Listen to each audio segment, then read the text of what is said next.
ये बजट 100 साल की भयंकर आपदा के 100 साल की विकास का नया विश्वास लेकर आया है। ये बजट अर्थव्यवस्था को मजबूती देने के साथ ही सामान्य मानवी के लिए अनेक नए अवसर बनाएगा।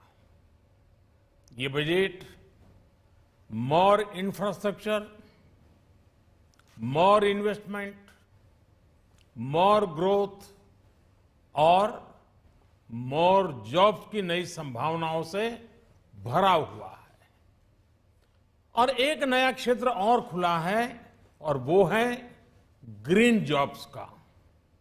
ये बजट तत्कालीन आवश्यकताओं का भी समाधान करता है और देश के युवाओं के उज्जवल भविष्य को भी सुनिश्चित करता है।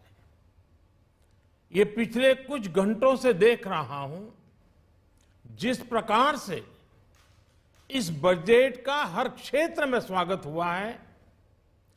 सामान्य मानवी की जो सकारात्मक प्रतिक्रिया आई है उसने जनता जनार्दन की सेवा का हमारा उत्साह अनेक गुना बढ़ा दिया है। जीवन के हर क्षेत्र में आधुनिकता आए, टेक्नोलॉजी आए, जैसे किसान ड्रोन हो, वंदे भारत ट्रेन हो, डिजिटल करेंसी हो, बैंकिंग के क्षेत्र में डिजिटल यूनिट्स हो, 5G सर्विसेज का रोल आउट हो, नेशनल हेल्थ के लिए डिजिटल इकोसिस्टम हो। इनका लाभ हमारे युवा, हमारे मध्यम वर्ग, गरीब, दलित, पिछड़े, ये सभी वर्गों को मिलेगा। इस बजट का एक महत्वपूर्ण पहलू है गरीब का कल्याण। हर गरीब के पास पक्का घर हो, नल से जल आता हो, उसके पास शौचालय हो, गैस की सुविधा हो, इन सभी पर विशेष ध्यान दिया गया है। इसके साथ ही आधुनिक इंटरनेट कनेक्टिविटी पर भी उतना ही जोर है। जो भारत के पहाड़ी क्षेत्र हैं, हिमालय का पूरा पट्टा, जहां जीवन आसान बने, वहां से पलायन ना हो, इसे ध्यान में रखते हुए भी नई घोषणा की गई है। हिमाचल, उत्तराखंड, जम्मू कश्मीर, नॉर्थ ईस्ट ऐसे क्षेत्रों के लिए पहली बार देश में पर्वतमाला योजना शुरू की जा रही है। ये योजना पहाड़ों पर ट्रांसपोर्टेशन और कनेक्टिविटी की आधुनिक व्यवस्था का निर्माण करेगी और इससे हमारे देश के जो सीमावर्ती गांव है, बॉर्डर के गांव है, जिसका वाइब्रेंट होना जरूरी है, जो देश की सिक्योरिटी के लिए भी आवश्यकता है, उसको भी बहुत बड़ी ताकत मिलेगी।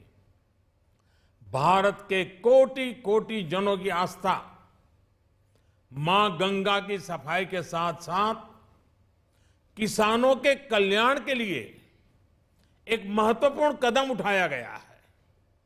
उत्तराखंड, उत्तर प्रदेश, झारखंड, बिहार, पश्चिम बंगाल, इन राज्यों में गंगा किनारे नेचुरल फार्मिंग को प्रोत्साहन दिया जाएगा। इससे मां गंगा की सफाई का जो अभियान है, उसमें मां गंगा को केमिकल मुक्त करने में भी बहुत बड़ी मदद मिलेगी।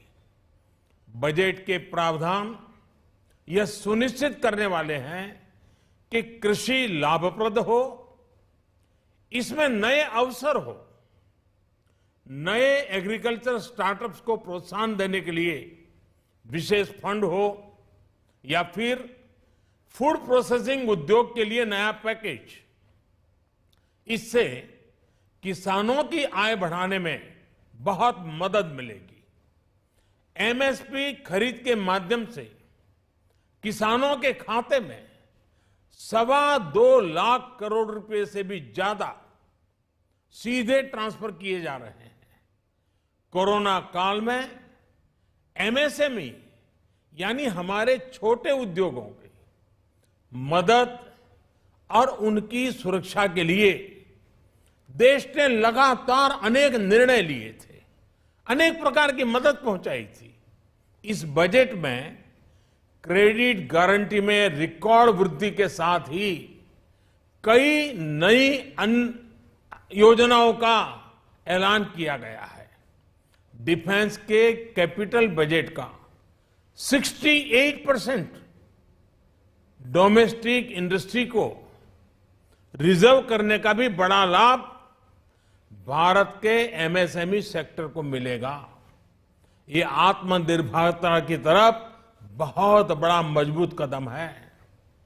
7.5 लाख करोड़ रुपए के पब्लिक इन्वेस्टमेंट से अर्थव्यवस्था को नई गति के साथ ही छोटे और अन्य उद्योगों के लिए नए अवसर भी बनेंगे। मैं वित्त मंत्री निर्मला जी और उनकी पूरी टीम को इस पीपल फ्रेंडली और प्रोग्रेसिव बजट के लिए बहुत बहुत बधाई देता हूं। कल भारतीय जनता पार्टी ने मुझे सुबह 11 बजे बजट और आत्मनिर्भर भारत विषय पर बात करने के लिए निमंत्रित किया है। कल 11 बजे मैं बजट के इस विषय पर विस्तार से बात करूंगा। आज इतना काफी है। बहुत बहुत धन्यवाद।